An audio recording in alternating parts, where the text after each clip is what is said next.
WNBC, our affiliate here in New York City, says a similar package that is reporting sent to Robert De Niro's restaurant in Lower Manhattan, similar, by that I mean to the ones we saw yesterday, in their content and, in fact, in the way they were labeled and packaged. John Heilman, Robert De Niro obviously has been very, very critical, and I'm not drawing any straight lines here, but we do have a list of targets that seem to fit a characterization of people who've been in conflict with Donald Trump.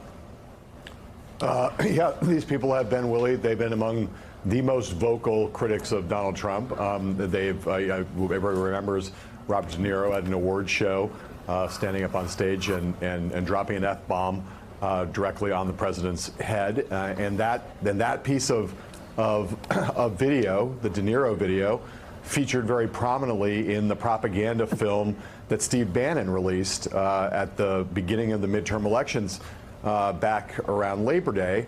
Robert De Niro, very much a bogeyman, along with George Soros, along with Maxine Waters, and the kind of person who is a staple of far-right, anti-democratic rhetoric.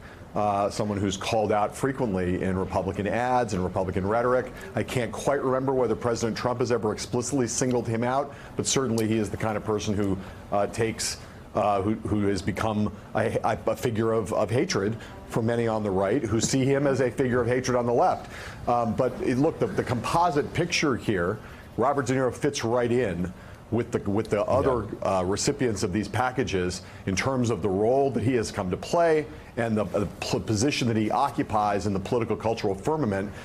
This is not one that is that deviates from the pattern. It's one that reinforces the pattern of where these bombs have been sent out over the course of the last 24 hours. Well, in fact, John, to answer your question, you'll remember at the Tony Awards in June, as Robert De Niro was introducing Bruce Springsteen, he did say F Trump a couple of times, and the president did respond, writing this in a tweet. Robert De Niro, a very low IQ individual, has received too many shots to the head by real boxers in movies. I watched him last night. Truly believe he may be punch drunk. I guess he doesn't realize the economy is the best it's ever been, with employment being at an all-time high and many companies pouring back into our country. Wake up, punchy, wrote the President of the United States. So, John, again, we want to say what we've said a couple of times this hour, and I'll say it again. We do not know who is sending these packages. The FBI has not determined that yet. The NYPD does not know yet. That's a fact.